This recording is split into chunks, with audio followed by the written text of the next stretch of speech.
And Christchurch Mayor Phil Mauger is with me. Good morning to you. Nice to see you. Good morning, Chris, and welcome back to New Zealand. Thank you. It is great to be back in Christchurch. Let's discuss this organics plant. There is an update on this for the good people of Christchurch. What do we know now?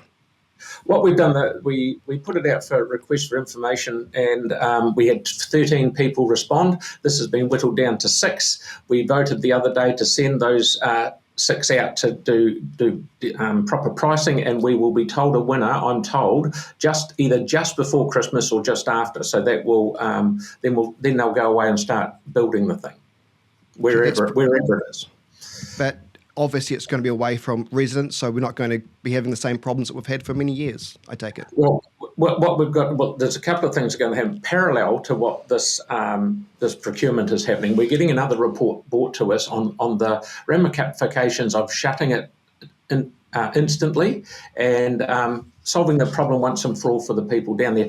We've got to do this properly because we don't want to have the same problem 20 years down the track. We've got to do it once, do it right, and so no one has any issues. I feel very sorry for the people down there. They put up with it for 12 years, and I want to get trust back in people, and what we've got to do is say it's definitely being shifted, and as soon as we possibly can, we will shut it down. And even if it costs a few bob, we've got to suck that up and keep them as happy as we can because they've had it too bad for too long.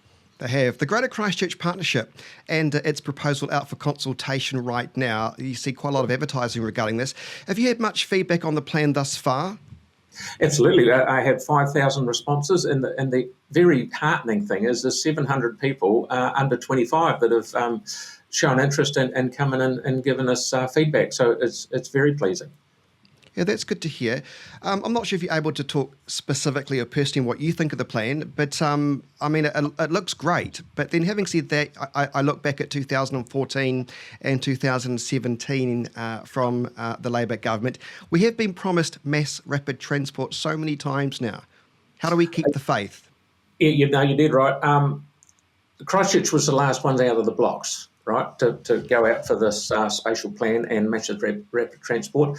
But it's going to attract a lot of government funding. It's going to take a long time. But if we don't start now, all of a sudden we could end up being like Auckland, which is one of the better word, a shambles as far as its traffic goes. So we've got to get some plans in place, decide where the main arterial routes are and say, right, that's where it is. It works in conjunction with the intensification plan. So if people know that's where it's going to be a main driving route, they can build with confidence either side of that so that they can sell their houses and people will walk to the buses and jump on the bus and come to town.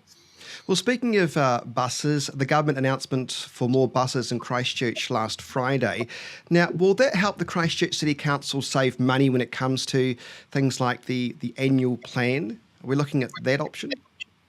Well, it's got to save some money. Yes, it's got to save some money somewhere in there. I walked away from that meeting with Minister Wood thinking in the back of my head there's 100 buses heading in our direction. And I was wrong. I'm sure that's what I heard. I've got to check it out. But it's money for infrastructure for bus lanes so that the buses can get in and out of town quicker, and then they'll put more buses on and there'll be a lot more frequency of buses. Because I hear it from young people. They say, I missed the bus, but the next one's not for 3/4 of an hour. So Mum had to come and pick them up and take them to uni or whatever they were doing. So we've got to make it so it's easier for people to get on. The trouble is, though, where are we going to find the additional bus drivers from?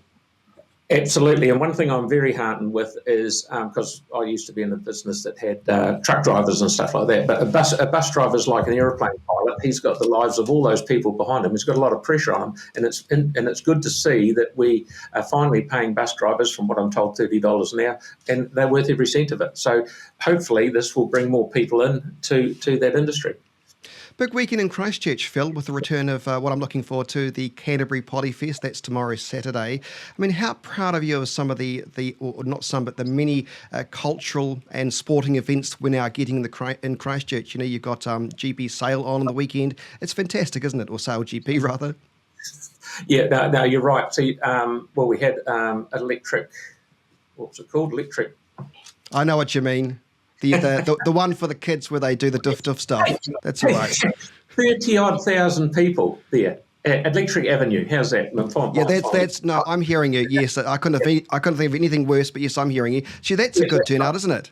No, that's fantastic. But then we had the National Highland Games here, Highland, Yep. and then we had the Surf Nationals down in Brighton. We're getting all these things. Got Sail GP, but Polyfest. I went to Culture Galore a month ago. There's a lot of good stuff coming to the city, and it's I'm very proud of it, and it's good to see Christchurch quietly humming along, because we're going to be the sporting and events capital of New Zealand. I can see it a mile away. Yeah, and I think even the cultural capital of New Zealand now, we were getting so many wonderful events that we need to really shout it from the rooftop, because, things are changing, and it's good news. Phil Mauger, it's nice to see you, and we'll talk again in a fortnight. Okay, you take care. Good to see you again.